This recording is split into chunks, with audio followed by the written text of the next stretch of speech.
Hai, jumpa lagi di Anglit Story. Buat kamu yang pertama kali mampir di channelku ini, perkenalkan nama aku Anglit. Aku gemar bercerita tentang banyak hal ya, misterius thing. Aku juga gemar melakukan eksperimen, percobaan, tutorial, dan kamu bisa cek.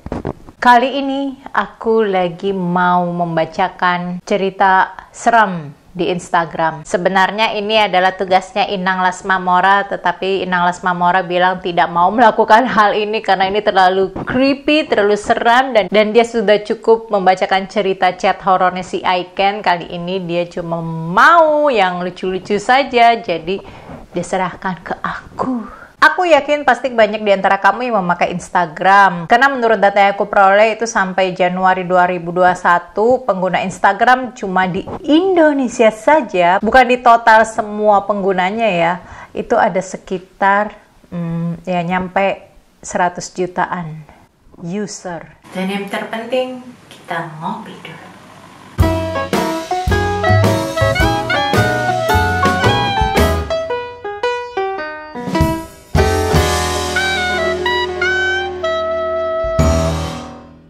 Cerita 1. Aku punya 300 follower pada saat menulis ini. Oh no, 300 follower. Follower gue aja gak nyampe gocap. Nah makanya lo udah nonton ini masih tega lo gak mau follow gue di Instagram ya. Ya udahlah.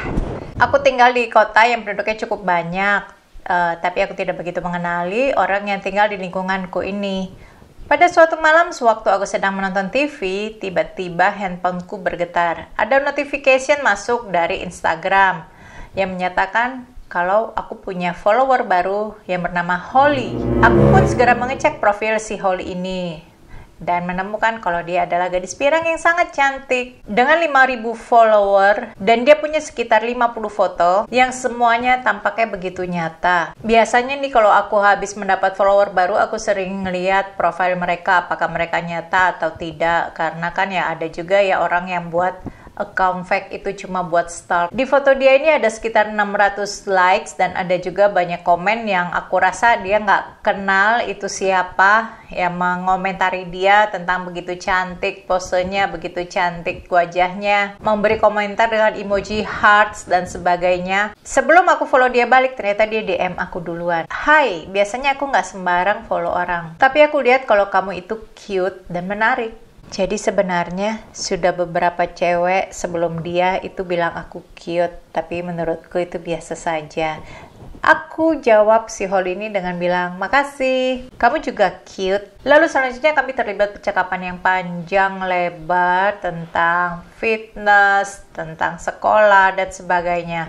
Dan sejujurnya aku merasa senang. Terus selanjutnya dia memberikan aku nomor teleponnya, dan kami pun janjian untuk ketemu pada malam Jumat berikutnya di bar yang bernama Lucky.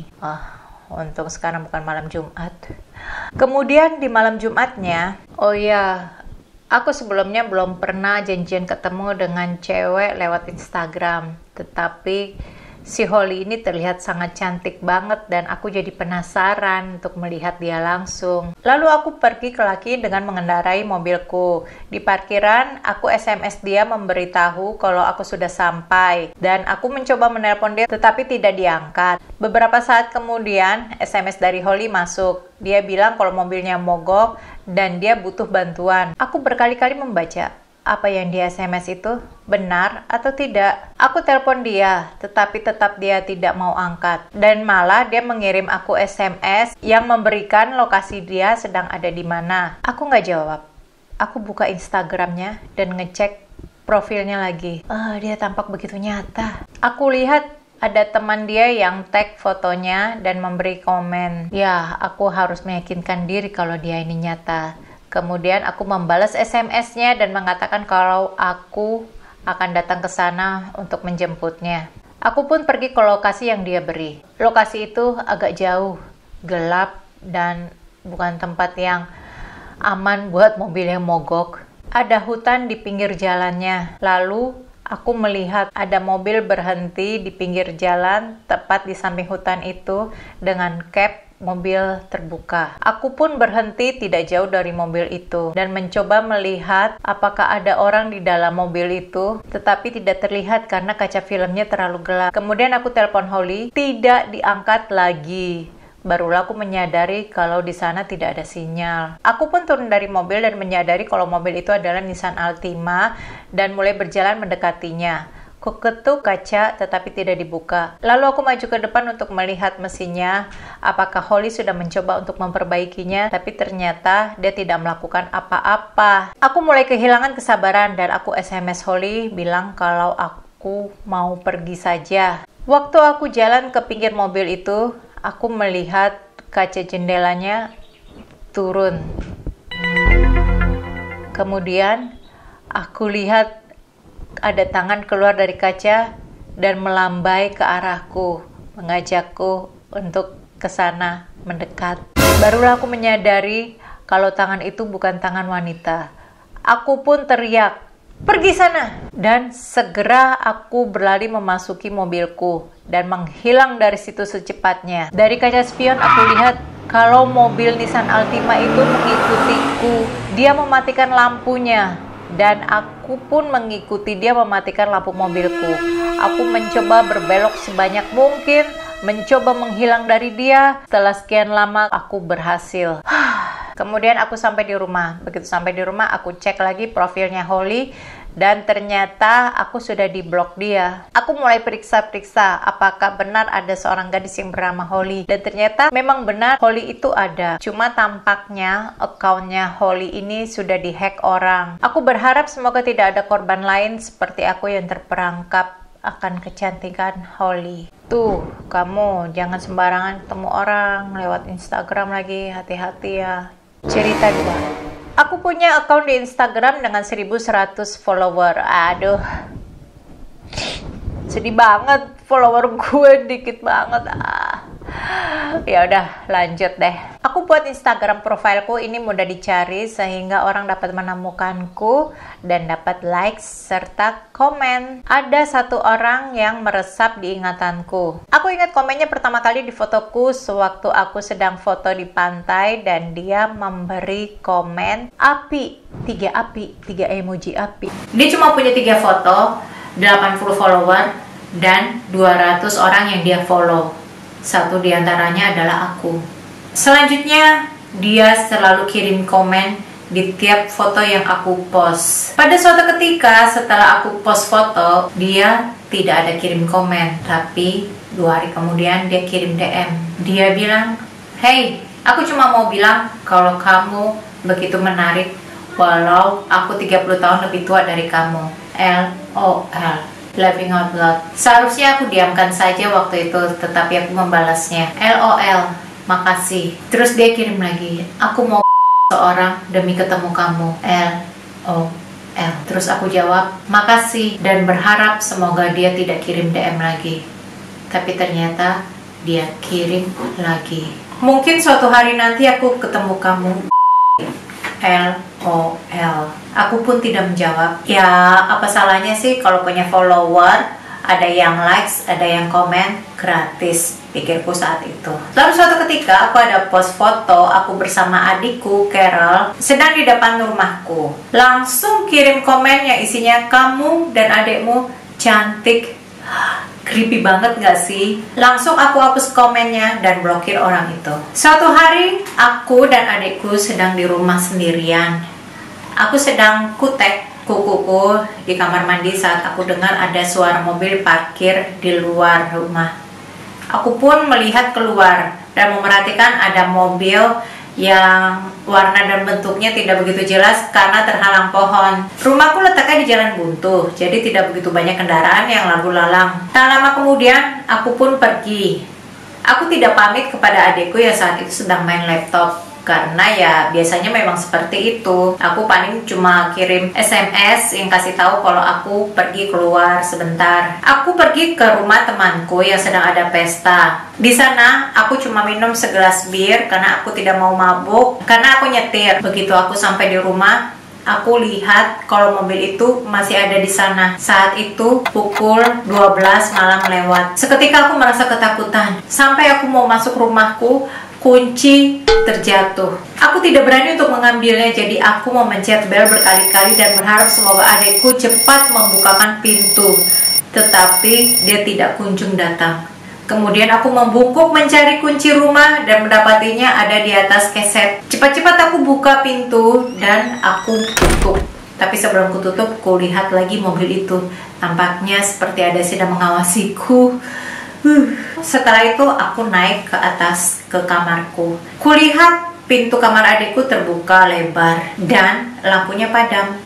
Itu bukan hal yang biasa dia lakukan. Tetapi aku masih berpikir jangan-jangan adikku pergi keluar rumah juga. Lalu aku masuk ke kamarku. Jantungku masih berdebar-debar dan napasku terengah-engah. Seketika aku menyadari kalau itu bukan nafasku. Aku lihat ke lemari dan di lubang lemari itu aku lihat ada mata yang sedang mengintip. Aku menyadari kalau itu adikku dan kemudian ku buka lemari itu dan ku tarik tangan adikku. Ku tanya dia pelan, "Ada apa?"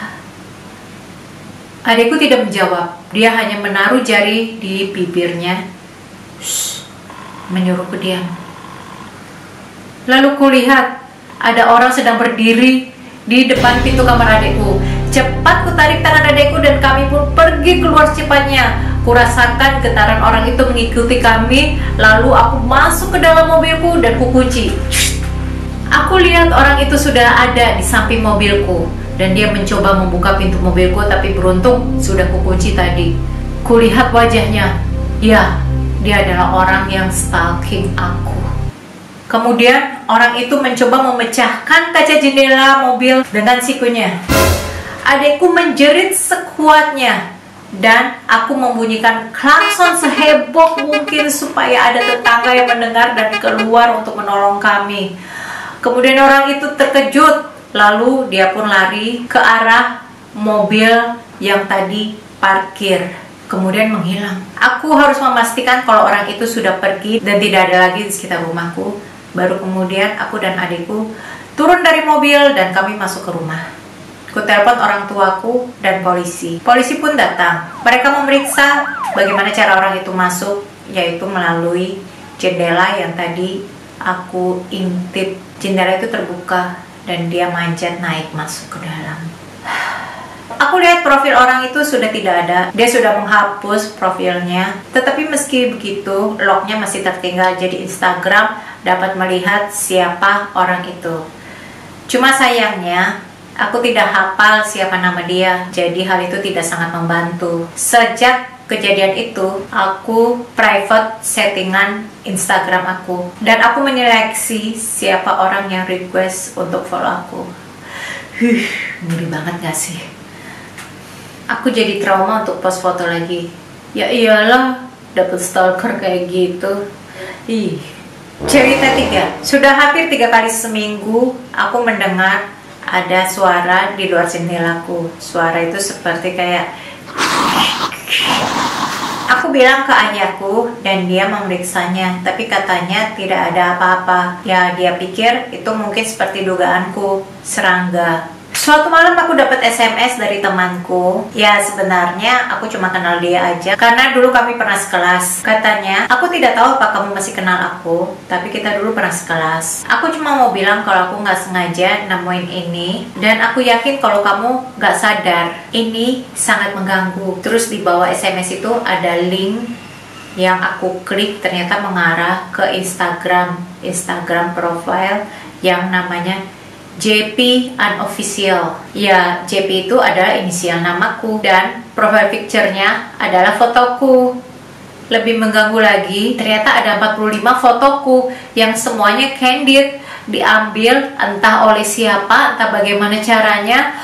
Itu sangat mengerikan karena ada foto aku sedang lagi di pantai, ada foto aku lagi duduk di mobil, dan beberapa foto yang terlihat masih baru. Foto itu sepertinya diambil dari kamarku. Ada foto aku sedang belajar, ada foto aku sedang main handphone, dan ada foto aku sedang berdiri sambil mengenakan pakaian dalamku saja. Seketika aku merasa mual. Di beberapa foto ada 2 atau 3 likes, dan ada beberapa komen seperti, kecintaan istriku, atau dia pergi ke pantai hari ini, atau aku suka merhatiin dia. Yang jelas aku sangat terganggu dan aku tidak dapat menjelaskan perasaanku lagi pada saat melihat itu. Lalu seketika aku dengar ada suara-suara itu lagi dari jendela. Dan aku jerit, sekuatnya aku jerit. Ayahku datang melihat aku dan dia memeluk aku. Terus dia tanya kenapa aku jerit. Aku bilang ada orang di luar jendela. Lalu ia segera pergi keluar jendela untuk melihat siapa orang itu, tetapi tidak menemukannya. Kemudian ia masuk lagi dan telepon polisi. Polisi pun datang menanyai aku. Aku memberikan profil Instagram itu dan minta mereka untuk melacaknya. Tapi tak lama akun itu dihapus. Cuma tidak masalah karena lognya masih tersimpan dan dapat terlacak kalau itu terupload dari iPod Touch. Sayangnya kemudian device ini tidak terlacak lagi. Entah apa sudah rusak, dibuang, atau wifi-nya dimatikan secara permanen. Ayahku kemudian mengkhawatirkan diriku dan memutuskan untuk pindah dari kota ini dalam sebulan. Aku cuma berpesan supaya kalian berhati-hati dan tidak membocorkan informasi pribadi kalian ke publik. Ngeri ya. Jadi guys, kalau misalnya kalian memang mau main sosmed, share diri kalian ke publik, itu berhati-hatilah ya.